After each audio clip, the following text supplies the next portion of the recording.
Vande Mataram students. आज हम learn करेंगे topic destruction of Indian trade and industries, यानी कि हमारे भारत में जो ब्रिटिशर आए उसकी वजह से और हमारे भारत में उनका शासन हुआ। उन्होंने हमारे रॉ मटेरियल को इंग्लैंड में सेंड करके वहाँ पे बहुत सारी फैक्ट्रीज़ को आगे बढ़ाया, इंडस्ट्रीज़ को आगे बढ़ाया। इसकी वजह से हमारे भारत का व्यापार और हमारी इंडस्ट्रीज़ वो दोनों टूट गई और वो डिस्ट्रॉय हो गई। The handlooms of India supplied textile to the market of Asia and Europes. हमारे भारत का जो हैंडलूम था ना, जो हाथसार जो होता है, क्लोथ्स का पूरा बिजनेस होता है। तो हमारे जो क्लोथ्स होते थे ना, हमारा जो कपड़ा होता था, कॉटन क्लोथ्स और वुलन क्लोथ्स, बहुत सारी ऐसी जगह, बहुत सारी जगहों पे जैसे कि एशिया और यूरोप में वो सप्लाई होता था। The traders from European countries use to come India to purchase commodities. और हमारे भारत में यूरोपियन कंट्रीज़ के व्यापारी आते थे अलग अलग कमोडिटीज़ को परचेज करने के लिए, यानी कि हमारे इंडियन कमोडिटीज़ की डिमांड बहुत दूर दूर तक थी। The Indian made jute, silk, woolen and cotton textile were in high demand in the European markets। यानी कि भारत में बना हुआ जो शन होता था, जो ऊन होता था, सिल्क होता था, कॉटन के कपड़े जो होते थे, उन सब की डिमांड यूरोपियन मार्केट्स में थी। The soft and delicate muslin of Dhaka was world famous. यानी कि जो एकदम से मुलायम और बारीक जो होते थे ढाका, वहाँ का जो मलमल जो था ना, एक कपड़ा होता है, वो इतना रेशमी और मुलायम होता है ना कि वो एक मैच बॉक्स में भी उसको हम ऐसे कलेक्ट करके रखें ना तो उसमें भी स्टोर हो सकता है। और एक जो रिंग होती है ना, उसके बीच में से भी वो निकल सकता है, इतना वो मुलायम था। तो वो भी वर्ल्ड फेमस था। Apart from textile commodities such as salt, sulphur, sugar etcetera were exported in exchange of tremendous amount of billion gold and silver. इसके साथ साथ ही जो नमक होता है, शक्कर होती है, हमारे मरी मसाले थे, वो बहुत ही मात्रा में उसको हम एक्सपोर्ट करते थे दूसरे देशों में, उसका ट्रेड करते थे, उसको सेंड करते थे। और साथ ही साथ ये जो गोल्ड एंड सिल्वर होता था ना, उसकी हमारे भारत में इंपोर्ट होती थी। हम ये सारी चीज़ों को एक्सपोर्ट करते थे और बदले में गोल्ड एंड सिल्वर को इंपोर्ट करते थे। The whole scenario changed as the British rule was implemented। जब ब्रिटिश रूल का शासन आया तो पूरा सिनारियो चेंज हो गया। तो फ्लो ऑफ बुलियन यानी कि gold and silver got reserve. अभी ब्रिटिश पहले हमारे भारत में ये गोल्ड एंड सिल्वर होते थे ना, वो दूसरी कंट्री से हम उसको इंपोर्ट करते थे। जो सोने चांदी का प्रवाह था ना, वो उल्टी दिशा में बहने लगा। In the beginning of the industrial revolution the British took 500 crore rupees as per today standard only from Bengal during their rule। Just imagine the wealth of British would have accumulated from the whole country। यानी कि industrial revolution जब हुआ, औद्योगिक क्रांति जब हुई उनके British में, उनके इंग्लैंड में, तो उस समय उनकी जो इनकम थी 500 करोड़ रुपीस थी। आज के समय में देखा जाए तो 500 करोड़ रुपीस, ठीक है, बहुत मायने लगते, लेकिन पहले के समय में देखो वो कितने मायने लगते थे। और वो सिर्फ उनकी बंगाल से इतनी आवक होती थी, इतनी इनकम होती थी, तो सोचो अदर पार्ट से कितनी सारी होती होगी। और साथ ही साथ उनकी टोटल वेल्थ कितनी बढ़ गई होगी वो हमें इमेजिन करना है। यानी कि वो बहुत पैसे कमाते थे हमारे भारतीय लोगों से। थिंग्स टू नो में कुछ दिया है। It is not surprising today to talk about lakhs and crores of rupees. यानी कि अभी कोई हमें ज़्यादा आश्चर्य नहीं होता है, ज़्यादा अचंबा नहीं होता है कि हम लैक्स एंड करोर्स की बात करते हैं। Find out from our grand parents about the values of 1000 rupees 50 years ago. अभी हमें हमारे ग्रैंड पेरेंट्स से ये फाइंड आउट करना है कि 50 ईयर्स अगो, 50 साल पहले, ये जो रुपीज़ था, थाउजेंड्स, हज़ारों रुपए की कितनी वैल्यू थी। अभी हम लाखों करोड़ों की बात तो ऐसे ही कर देते हैं। अभी हमें कोई ज़्यादा अचंबा नहीं होता, आश्चर्य नहीं होता है, कुछ सरप्राइज नहीं होते हम। लेकिन हज़ारों साल पहले सिर्फ थाउजेंड्स यानी कि हज़ारों रुपए की क्या कीमत थी, क्या वैल्यूज थी लोगों की लाइफ में। Why were coins larger in the size in those day. यानी कि इस समय पैसा इतना बड़ा क्यों हो गया है? क्योंकि महंगाई इतनी बढ़ गई है, करप्शन इतना बढ़ गया है। आपको अपने ग्रैंड पेरेंट्स से ये सारी इन्फॉर्मेशन कलेक्ट करनी है। With the help of the raw materials produced in India and the money collected of India, the business and industry in England प्रॉस्परड, यानी कि हमारे इंडिया के जो रॉ मटेरियल था जो कि इंग्लैंड में बिना खर्चे किए पहुंचता था, और उससे क्या होता था कि उसका बिजनेस और इंडस्ट्री दोनों बहुत ही समृद्ध होने लगे. देयर मिल्क स्टार्टेड प्रोग्रेसिंग, उनकी मिल्क बहुत ही आगे बढ़ने लगी. The cloth manufacture in England was import in India without laying in duty on it various there were tax up to 80% on the clothes and manufacturing in India. और पहले raw material हमारे यहाँ से England में जाता है, England में वो कपड़ा बनता है, वो फिर हम बेचने के लिए हमारे भारत में आता है और वहाँ पे कोई टैक्स पे उनको नहीं करना होता है. लेकिन भारत में बना हुआ कपड़ा जब दूसरे कंट्रीज में सेंड करने के लिए जाता है बेचने के लिए, तो उसके ऊपर 80% टैक्स होता है. तो वो तो कोई नहीं परचेज कर सकता है. 80% टैक्स मतलब कि जितनी कॉस्ट प्राइस होती है उसके बाद वो सपोज 100 रुपीज़ का यहाँ पे वो लोग परचेज करते हैं, दूसरी कंट्रीज में 200 का बेचती है, तो 100 रुपीज़ में 180 100 प्लस जो टैक्स होता है 180 तो उनका टैक्स हो गया. सिर्फ 20% उनके लिए 20 रुपीज़ का प्रॉफिट होता है. तो इतने में प्रॉफिट कौन करेगा, इसमें ट्रेड कौन करेगा. तो इससे क्या हुआ कि हमारे भारत का जो पूरा बिजनेस था वो डिस्ट्रॉय हो गया.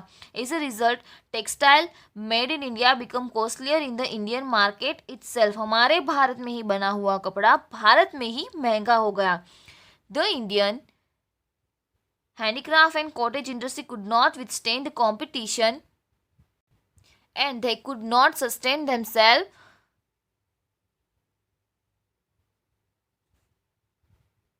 Many silk-based industries of our country like textile industry, glass, paper, minerals, shipbuilding, etc. got ruined due to the policies of the British. Lakhs of skilled workers become unemployment. Gradually, the poor workers of the rural areas of India become poorer. और बाद में क्या हुआ कि हमारे भारत की जो सारी इंडस्ट्री थी ना वो डिस्ट्रॉय हो गई. हमारे भारत की इंडस्ट्री किसी के भी साथ कंपटीशन में खड़ी नहीं रह सकती थी. अभी सोचो जिस भारत की डिमांड पहले पूरे कंट्री में थी उसी की ही कोई चीज़ हम अभी कोई लेने के लिए तैयार नहीं, इवन इंडिया में भी कोई परचेज नहीं कर सकता था. और बहुत ही सिल्क बेस्ड इंडस्ट्री ऐसी textile industry, glass, paper, mineral, ship building industries ऐसी थी जो टूट हो गई, जो डिस्ट्रॉय हो गई, टूट गई. और किसकी वजह से, ब्रिटिश पॉलिसी की वजह से. और लाखों एम्प्लॉय जो ऐसे थे वो अनएम्प्लॉय हो गए, यानी कि बेरोजगार हो गए. और साथ पहले तो फार्मर तो पूरे बेरोजगार हो ही गए थे, अभी जो लोग फार्मिंग में नहीं थे और इस तरह के काम में थे वो लोग भी बेरोजगार हो गए. और पूरा इंडिया जो था वो एकदम से गरीब हो गया. अभी यहाँ पे आपको एक पिक्चर दिखाई दे रही है, देखो पोट्री है, यहाँ पे जो सारे वर्कर्स काम कर रहे हैं वो बहुत ही उदास फील हो रहे. क्यों? क्योंकि उनका जो पूरा काम था ना वो एकदम फिनिश हो गया. ठीक है, उनकी जो पूरी इनकम थी वो एकदम से स्टॉप हो गई. Plight of cottage industry in India, अभी इंडिया में कॉटेज इंडस्ट्री की जो दुर्दशा थी ना वो यहाँ पे आप देख सकते हो. अभी हमें नीचे थिंक में क्वेश्चन दिया है, what cottage industries can be seen at the village level in the present time. भी कॉटेज इंडस्ट्री का मीनिंग होता है गृह उद्योग. ठीक है, जो छोटे बेस पे होता है जिसमें छोटा सा इन्वेस्टमेंट होता है और होममेड चीज़ें जब सेल होती है. तो कौन कौन सी कॉटेज इंडस्ट्री है जो अभी के समय में हमारे इंडिया में विलेज लेवल पे चलती है. तो जो वो होती है अचार बनाने की इंडस्ट्रीज कुछ होती है, कुछ कपड़े बनाने की होती है, उसके साथ ही साथ जो हैंडवर्क्स होता है ना, हैंडीक्राफ्ट्स, हैंडवर्क्स, उसकी इंडस्ट्रीज होती है, पशुपालन होते हैं, डेयरी उद्योग होता है, मसाले बनाने की इंडस्ट्रीज होती है, पोट्री जो लोग पोट बनाते हैं उसकी इंडस्ट्रीज होती है. वो अभी तक हमारे इंडिया में अभी चल रही है कुछ कुछ विलेजेस में. अभी नेक्स्ट पेज पे नेक्स्ट पोर्शन स्टार्ट करेंगे, सस्पिशन अबाउट द रिफॉर्म्स. अभी जो ब्रिटिशर थे वो अपने फ़ायदे के लिए बहुत सारे सुधारे यहाँ पे कर रहे थे, जो कुछ भी रिफॉर्म्स ला रहे थे वो हमारे इंडियंस में एक डाउट्स होता था, एक भय होता था, उसके बारे में लर्न करेंगे. वैन विलियम बेंटिक, अभी विलियम बेंटिक जो है वो उसके बारे में पूरा पोर्शन हमें यहाँ पे लर्न करना है, तो आप अच्छे से ध्यान देना. William Bentinck came to India, liberal thinking was getting its strong hold in England. अभी इंग्लैंड में जो था एकदम एक उदारीकरण था, सब एकदम इतने हमारे यहाँ पे जितने रुधिचुस्त नहीं थे, फ्री माइंड थे, और उसकी जो लिबरल थिंकिंग थी ना वो पूरे वर्ल्ड में फैली हुई थी। This way of thinking slowly reach India. अभी ये जो उनकी लिबरल थिंकिंग थी ना वो हमारे इंडिया में भी पहुंची। The British rule started taking interest in the lifes of people of India. पहले ब्रिटिशरों ने फार्मर की लाइफ में इंटरेस्ट लिया, उनको बर्बाद कर दिया, उसके बाद वर्कर्स को बर्बाद कर दिया। अभी लोगों की पर्सनल लाइफ में वो लोग इंटरेस्ट लेते थे कि लोग कैसे जीते हैं, कौन कौन से रीति रिवाज लोगों के जीवन से जुड़े हुए हैं। Lord William Bentinck become quite popular in India by introducing few beneficial reforms. अभी लॉर्ड विलियम बेंटिक जो थे ना वो हमारे इंडिया में फेमस हुए थे क्योंकि उन्होंने कुछ अच्छे सुधार लाने की कोशिश की थी और वो लेकर भी आए थे। During his time Indian started getting jobs in company administration. अभी हमारे जो वर्कर्स थे वो तो अनएम्प्लॉय हो गए थे कुछ, तो उससे क्या हुआ कि उन्होंने विलियम बेंटिक ने क्या कि हमारे इंडियंस को जॉब देना शुरू कर दिया कंपनी में। Indians were allowed to use their mother tongue in the court of law. अभी जो न्याय के लिए जो कोर्ट होती है ना वहाँ पे वो लोग अपनी मातृभाषा का यूज़ कर सकते हैं, ऐसा उन्होंने परमिशन दे दिया। राजा राम मोहन राय। अभी राजा राम मोहन राय जो है उनके लिए एक स्टोरी है। Raja Ram Mohan Roy other social reformers were constantly making reforms to stop the evil practice of sati. Bentinck agreed to these efforts and pass a law in 1829 to ban the practice of सती। अभी सती प्रथा का जो रिवाज था वो राजा राम मोहन राय और अन्य जो समाज सुधारक थे ना वो कब से कितने समय से उसको रोकने की कोशिश कर रहे थे, और विलियम बेंटिक ने साथ में उसको एक एग्रीमेंट दिया, उनकी हाँ में हाँ भरी, और 1829 में ये जो सती प्रथा थी ना उसके ऊपर बैन लगा दिया, उसके ऊपर प्रतिबंध लगा दिया। अभी सती प्रथा क्या होता है, जो राजा राम मोहन राय थे वो बहुत ही बड़े समाज सुधारक थे, उनके बड़े भाई थे जगमोहन राय, और उनकी वाइफ यानी कि राजा राम मोहन राय की भाभी थी मंजरी देवी।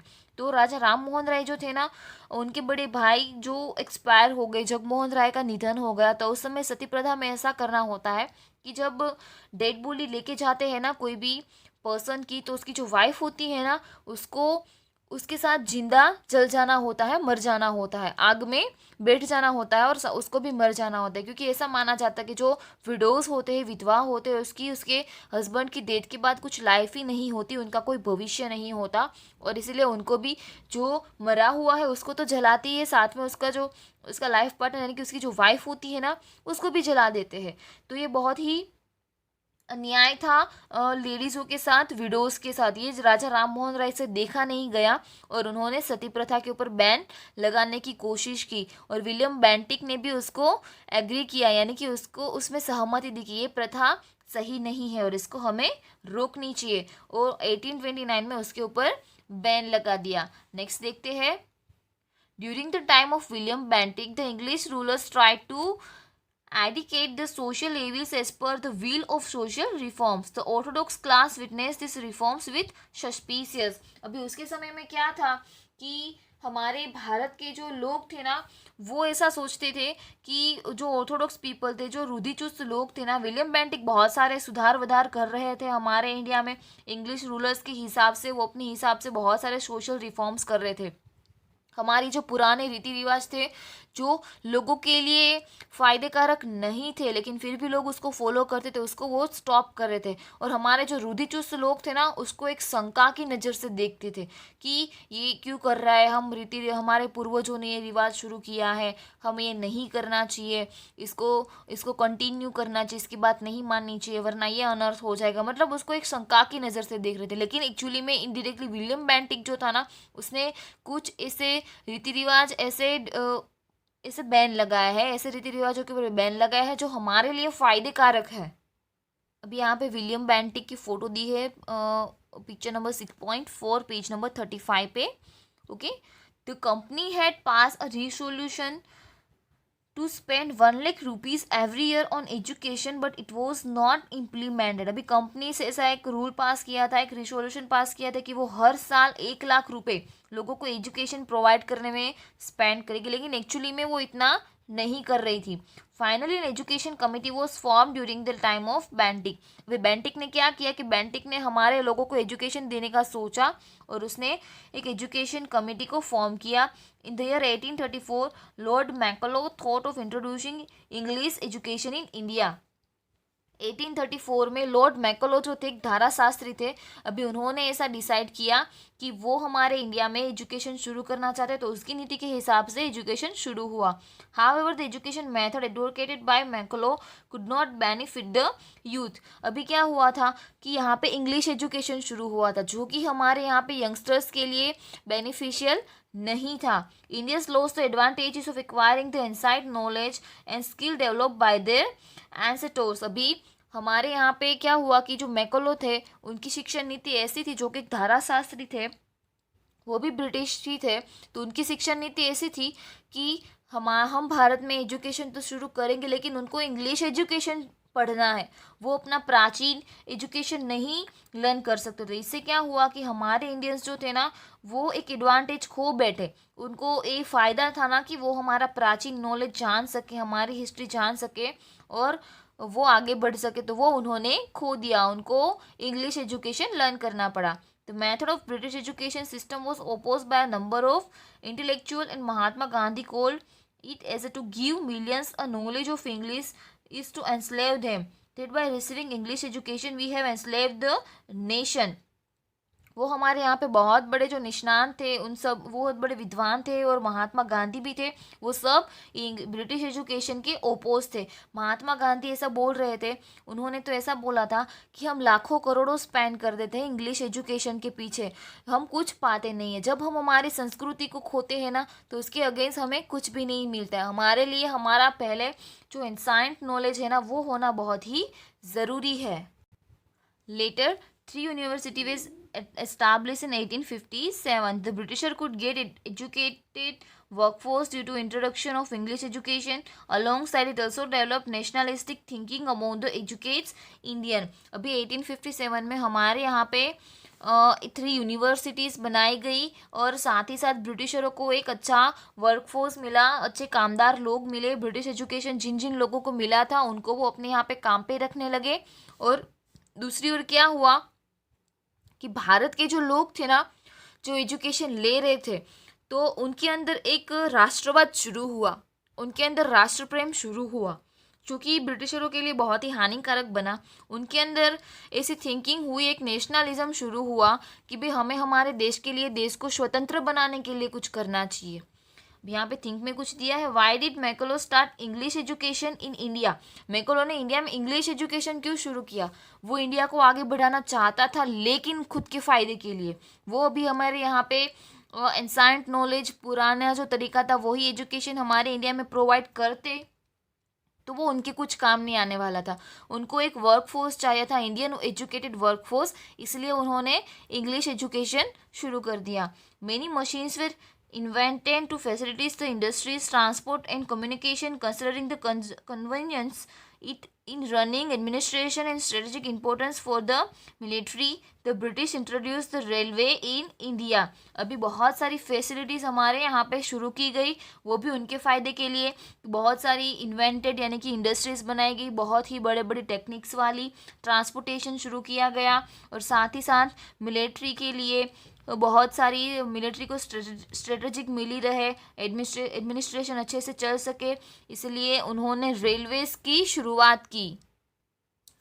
The first railway in India started between Bombay, Mumbai and Thane in the year 1853 CE। जो पहली रेलवे थी हमारे इंडिया में बॉम्बे यानी कि मुंबई से थाने तक की थी, जो कि 1853 में उसकी शुरुआत हुई थी।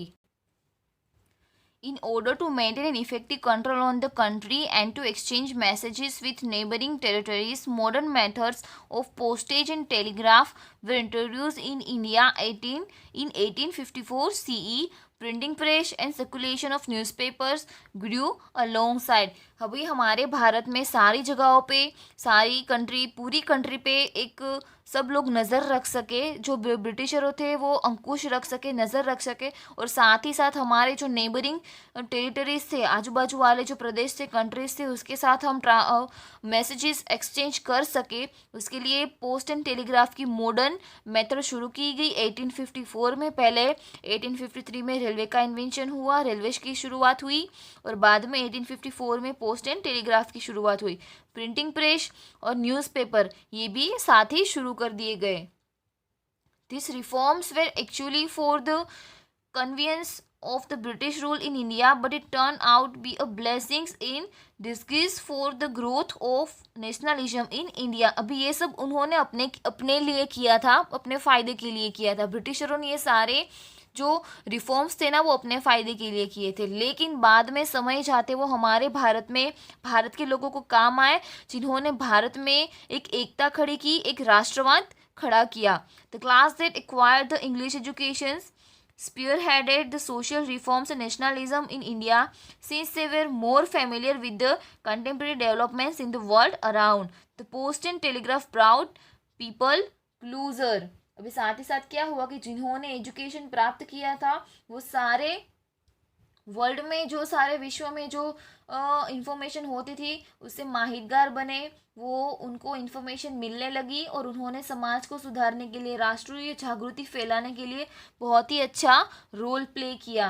और वर्तमान पत्र यानी कि जो न्यूज़पेपर होते थे उसकी मदद से, टार टपाल और रेलवे की मदद से ना, सब एक दूसरे के नज़दीक आने लगे, सब के अंदर एक राष्ट्रवाद खड़ा हुआ। पहले एजुकेशन नहीं था तो लोग अंग्रेज़ों को अफोर्ड करते थे, उनको सहन करते थे, और जब उनके पास सारी नॉलेज है, उनके पास एक थिंक है, उनको एक समझ में आ गया है कि हमें स्वतंत्रता चाहिए, तो इसके बाद से जो सारी फैसिलिटी शुरू हुई, उसके बाद से लोगों में एक उग्रता फैल गई कि हमें हमारा स्वराज वापस से चाहिए। यहाँ पे चैप्टर फिनिश होता है। नीचे एक एक्टिविटी दी है, make a list of leaders who help in arousing nationalism after acquiring English education. यानी कि राष्ट्रवाद को जागृत करने वाले नेताओं की हमें यादी बना दी। वैसे बहुत सारे नेता हैं, जैसे कि अब्बास तैयब जी, गोविंद वल्लभ पंत, सरोजिनी नायडू, विठल भाई पटेल, अमृतलाल ठक्कर जिसका निकनेम है ठक्कर बापा, हकीम अजमल खान, मोहितलाल नेहरू, चित्तरंजन दास, वल्लभ भाई पटेल, राजेंद्र प्रसाद, जवाहरलाल नेहरू, राजगोपालाचारी, रविंद्रनाथ टैगोर, सुभाष चंद्र बोस, महात्मा गांधी, अरविंद घोष, फिरोज शाह मेहता, बदरुद्दीन तैयब जी, लाला मुरलीधर, मदन मोहन मालवीय, बिपिन चंद्र पाल, दादा भाई नवरोजी, लाला लजपत राय, बाल गंगाधर तिलक, सुरेंद्रनाथ बैनर्जी, व्योमेश चंद्र बैनर्जी, गोपाल कृष्ण गोखले, इनके जैसे बहुत सारे ऐसे नेता थे जिन्होंने एजुकेशन को लिया, और वो एजुकेशन था इंग्लिश एजुकेशन, लेकिन अपने फ़ायदे के लिए, हमारे यहाँ पर राष्ट्रवाद फैलाने के लिए, लोगों में जागृति फैलाने के लिए एक बहुत बड़ा रोल प्ले किया। अभी हम कंप्लीट करेंगे हमारी एक्सरसाइज, जिसमें हम कुछ क्वेश्चन आंसर्स दिए हैं, लेकिन अब यहाँ पे कुछ डिस्कस करने को बोला है। What is the difference between present? Present is those of the British time, यानी कि अभी के समय में जो हमारे फार्मर है और ब्रिटिश टाइम में जो फार्मर है उसके लिए बीच में हमें डिस्कशन करना है। और दूसरा है what reforms introduce by William Bentinck in India. इन दोनों चीज़ों के बारे में इंफॉर्मेशन कलेक्ट करनी है और आपको ये टॉपिक समझना है। अभी हम कंप्लीट करेंगे हमारी एक्सरसाइज। अभी मैंने यहाँ पे एज यूजुअल नोटबुक में हेडिंग दिया है chapter number 6 effect of the British rule in India. यहाँ पे एक्सरसाइज का हेडिंग दिया है और पहला क्वेश्चन है what commodities was export from India, यानी कि इंडिया से बाहर कौन सी कमोडिटीज़ को एक्सपोर्ट किया जाता था। The Indian made jute, silk, woollen and cotton textile were in high demand in the European markets. European markets में पहले डिमांड किसकी थी वो हम लिखेंगे, साथ ही साथ बाद में हम कौन कौन सी चीज़ें एक्सपोर्ट करते थे वो लिखेंगे।